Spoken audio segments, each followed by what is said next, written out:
Hi world, welcome to my channel. This video is going to be on a air fryer I got. Now it's not a big air fryer, but it's the right wattage air fryer. So I hope you like this video. If you do, please give me a thumbs up and subscribe. Cheers. Okay, I managed to get a air fryer locally. I could have ordered one, but the bigger you go, the more wattage they need. So this one here is it's a 2.2 litre. You can see it there in the front. It's a compact 2.2 litre air fryer, Minstrel. And on the specifications here, it LED digital control system, adjustable temperature from 30 to 200 degrees C, 8 dedicated preset cooking functions, a 30-minute timer, a flip indicator with a beep reminding you to check on your food halfway through. That means normally you can turn it over if it's that's good. That's one good feature. Easy to clean, and it's 1,000 watts only. Now 2.2 is small, but it's the size I want, and it should be enough for a few pies, or frozen pizza, or fish fillets, things like that, and chips. Yeah, you can even put in a meal in there if you want. So I'm going to unbox it now and show you what's in the box. Just going to angle that down a little bit. Hope you can see that. So yeah, I'm just going to open it up. The knife here. Cut away the tape.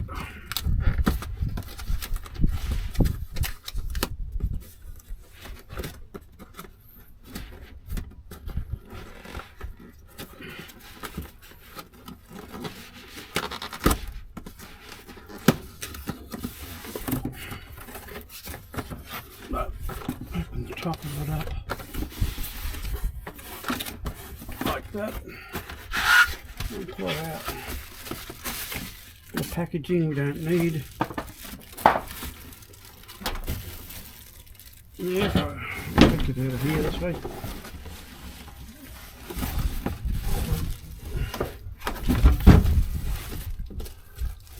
Okay, so it comes with a service manual, of course, instruction manual, cooking guides in there, using it and its features, and the warranty. Take this top of it off.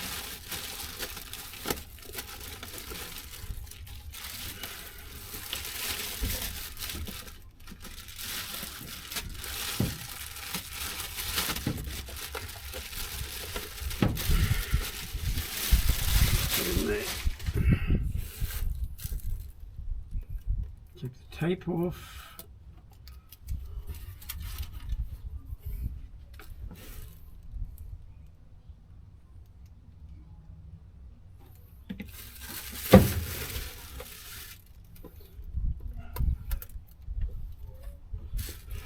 Now it does come with a warning. It says on the side over here, note, strongly recommended to position the appliance on a heat resistant surface or mat. So what I might have to do is cut a piece of stainless steel for the top of that dryer I have, or maybe get a ceramic tile. Ceramic tiles are heat resistant, so, but probably I got a bit of stainless steel left over. This means I've got to cut some up, and that's what I'm going to do.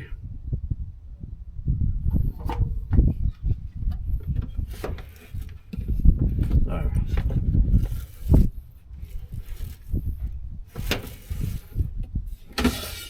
And that's the size of it in there. Not real big, but you could fit 2 pies in there, no trouble. That middle bit comes out.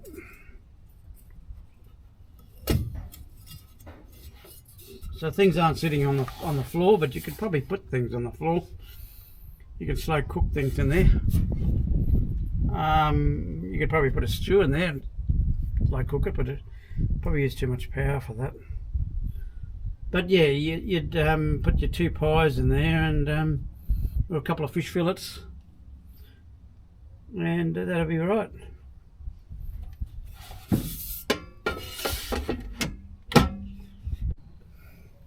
Yeah, so that's it there, and that's a message on the side. So I wouldn't recommend putting it on top of the carpet. But if I put a stainless steel surface down there, it'll be fine. Or a ceramic tile. And these just open up. That insert is removable. So it's what, about 180 across. As I said, it's only a 2.2 litre. If you've got a bigger inverter, fine. But I only have a 1500 watt inverter, and generally it's just me going out on the tracks. But if there's 2 people, you can still put 2 pies in there, 2 bits of pizza in there, or maybe 2 fish fillets at a time, maybe 3. 1.5 pieces of fish each and some salad. That'd be good. Attention: to ensure that basket is firmly inserted to activate the power on micro switch to operate the appliance. So that means it's just going to keep pushing it in. It'll click. There's a little switch in there. Nice looking unit. And there's the specifications on the back here. So, specifications is a model and 220 to 240 volts, 50 hertz, 1000 watts. So the 1000 watts is what sold me on this appliance. The ones that are a bit bigger are 1500 watts, but I have seen some 1300 watts. Now, say you get your fridge going and you've got a maximum continuous current draw, like I have, which is 120 amps out of the battery. Your fridge comes on, it's drawing 5 amps. You got a 1500 watt inverter and your appliance is drawing 1500 watts. It's going to overload. The battery won't like it.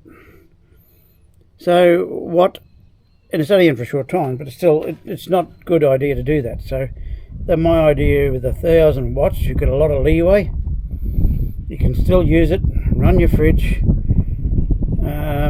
and theoretically, according to my other test I did on a sandwich press I have, it uses 6 amp hours to cook a toasted sandwich. That's to heat it up and cook it. So my way of thinking, this might use about 8 amps to cook chips. Because normally 1500 watts, 180 degrees, 15 minutes, 80 degrees, yeah. You're probably looking at, I'd say, no more than 10 amps coming out of the battery.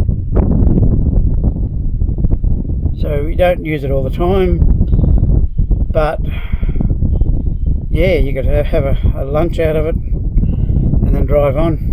And the battery will be charged again, or have solar going input and it'll be charged up again. So yeah, that's my idea of it.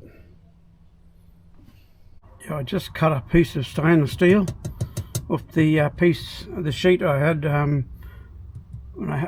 my drop side. I had it glued to the drop side, and I pulled it off that. That's what I've been cutting up and using it up. I'm not going to put the drop sides back on. And that was my table before, so I've got a piece of stainless under there that's just removable. You can just take it on and off whenever you want it. And it's probably going to sit where it is.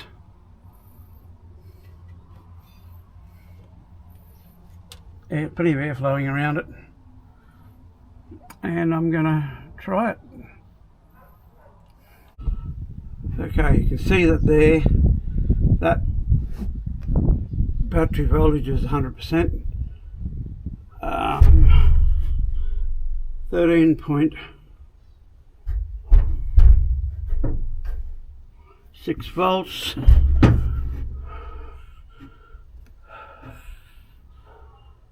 Oh yeah.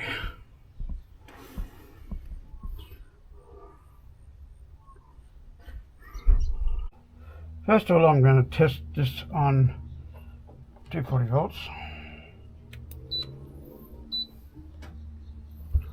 So we go up to here,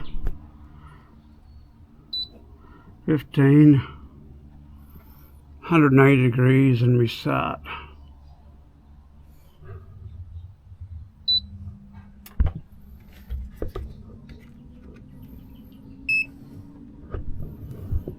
So it's drawing 4.04 amps. I'll just try that again on start. Stop it.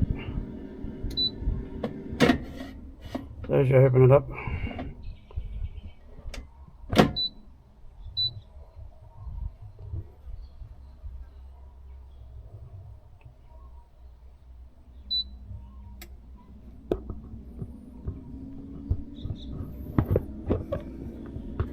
try that again.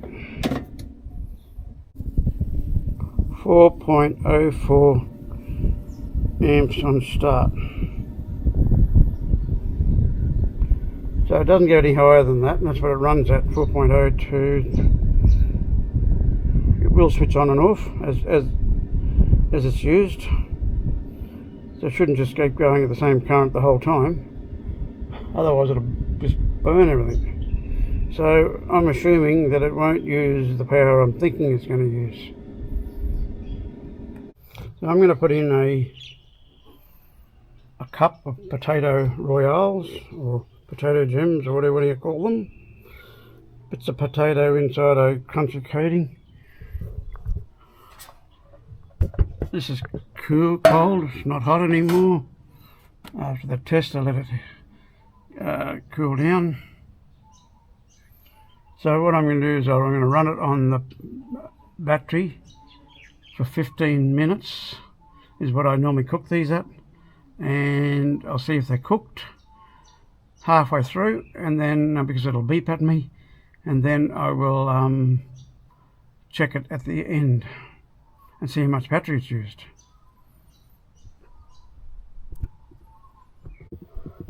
Okay, the inverter's on, so that's on. It's powered to that power board, so I'm going to fire it up and check it.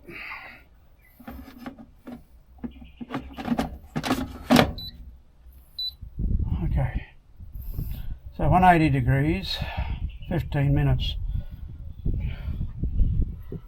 There we go. It's a bit hard to see in this light. 180 degree, 15 minutes. You can see it there. So that's what it's going to go for. And I'm going to start it up. I'm not going to have it on the whole time.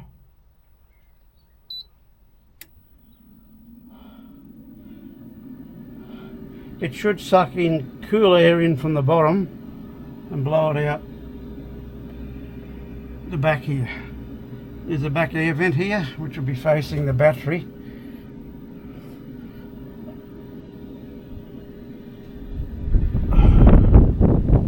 But I can put my hand behind it, right behind it, and it's hot, but it's not going to melt anything. So I'm going to try that in about 7 minutes, 7.5 minutes. Okay, just for reference, it's drawing 87.9 amps. As I said, hopefully it won't be drawing that constantly for the 15 minutes. I believe it should cycle and heat up, and the thermostat should cycle it, and then just stay at that temperature.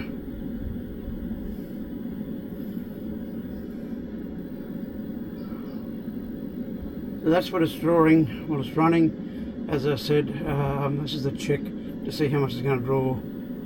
Gee, they smell nice already. Okay, I'll get you to halfway point. Yeah, that just looks like it's cycling now. At what period are we up to? 10 minutes, so 5 minutes in, and it's cycled twice so far. Back to drawing power again.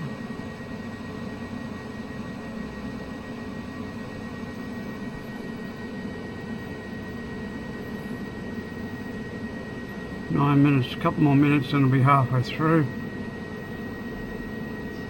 And I'll check them.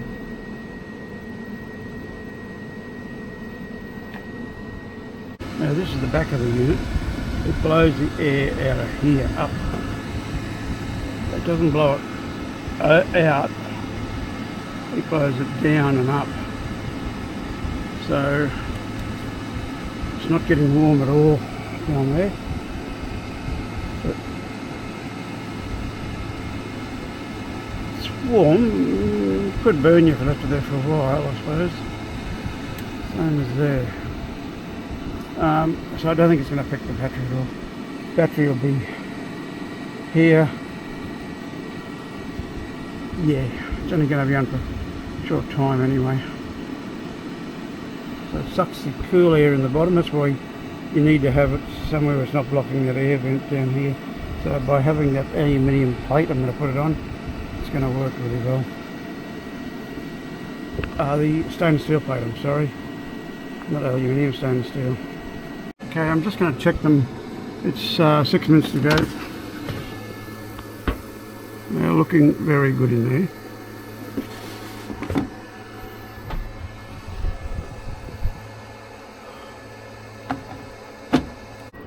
So, 5 minutes to go. It's got 107 amp hours left in the battery, 90%. It's still drawing the current, but it's on and off, peaking. Not peaking, but it's cycling. And we're down to 4 minutes now on the battery.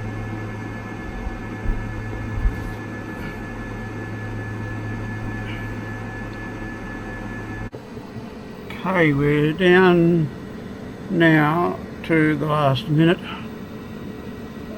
Don't forget it always has a cool down cycle in air fryers.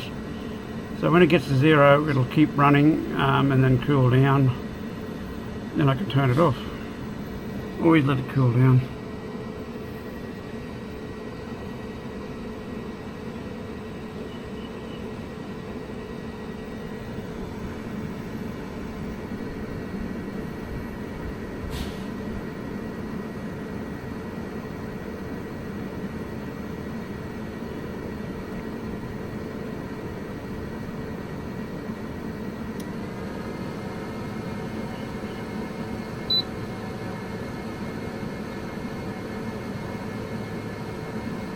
You can see the little fan symbol still going, even though it says off. It's on its cool down cycle. So you could always let the air fryer cool down. Otherwise you can damage the over temperature sensors. That's it.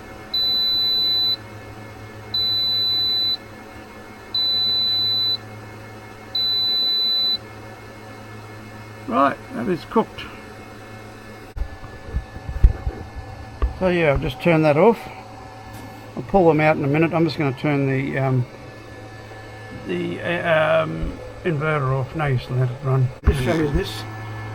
We've got 105 amp hours left on the battery, and it's at 88%.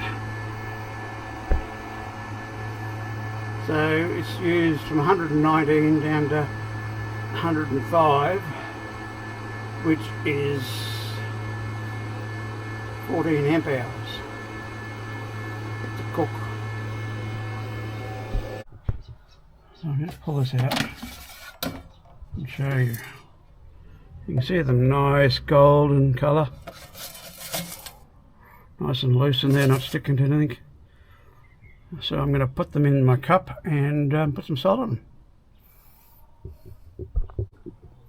Yeah, I just put some salt on there from my pantry here. Now the air fryer itself,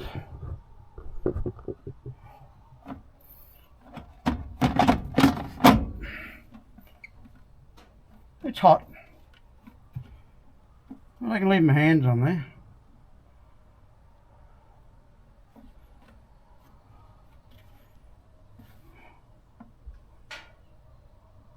Yeah, it's hot around this where the drawer fits, of course, hotter there.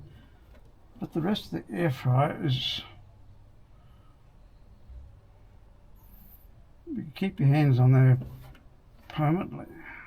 It's hot around there, but yeah, it's quite warm, so not enough to burn things, which is good. And that's the cup of potato royales.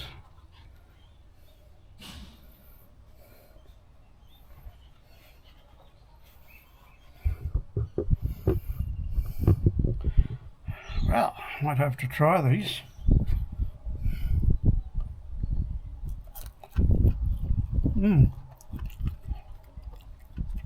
Perfect. Not overdone. Yep. That's a big thumbs up for me. And they're yummy.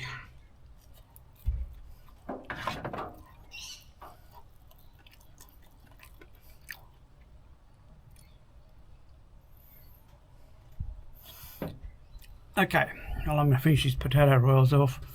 So, to summarise this up, that little air fryer I bought,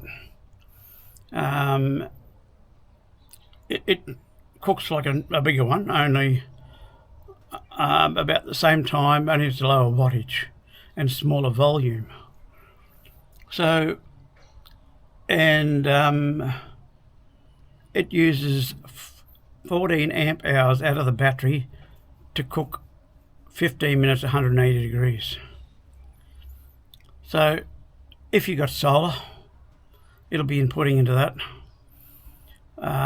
Also, if you have you're driving, it'll charge up in no time at all.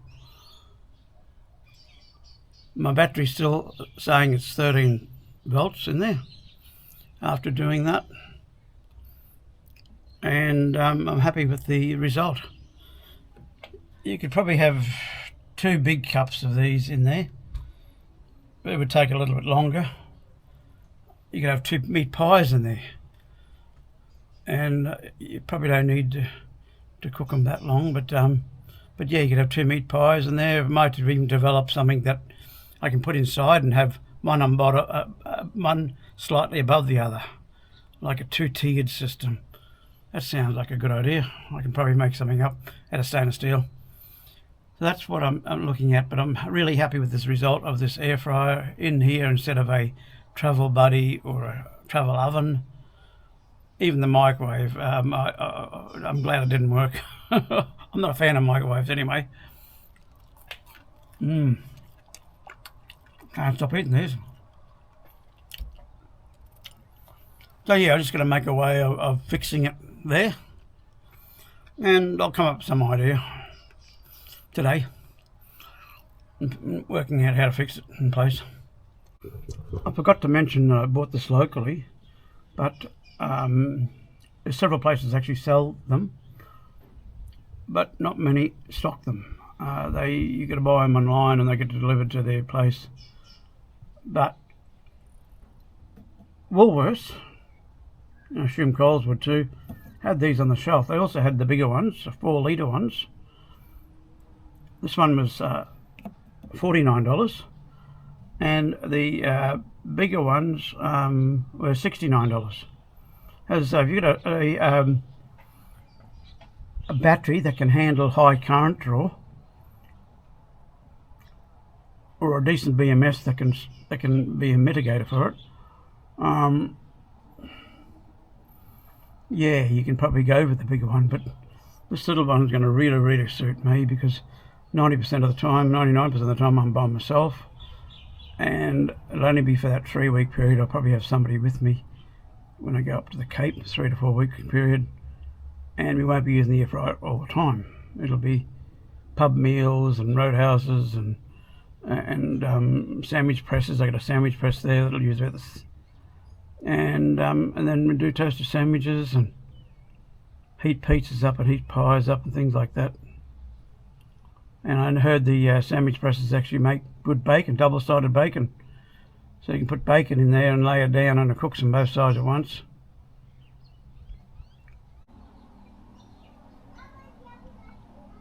Well, I've fixed it in place. Up on top here, I cut a bit of aluminium plate, pop riveted a stainless steel saddle. I had all this gear at home. So whatever I had. Put some pop rivets in it. Then I put velcros, high strength velcros on both surfaces, and put it down. And then I used the mountings that the drawer come with. Just turned them around to the right angle. Put that strap around it to keep it down, and it's on rubber feet, so the rubber is down. And then I put another one around the front to keep the drawer in, so the drawer won't open. And that's gone back to where I tie the battery down over here on that one. So I'm utilising what I had. Didn't buy any of that. I've already got all these straps and things. So yeah, whenever I use it, I just undo that buckle and use it, and then put the buckle back on when it cools. Yeah, it's also mounted on this stainless steel plate I made up. So it's on that, fixed down to, it's not fixed, it's just sitting there, but it's on that. If I wanted to, I can drill holes in it and screw it to the top of the drawer. But we'll just see how that goes to start with. Don't think it's going to move.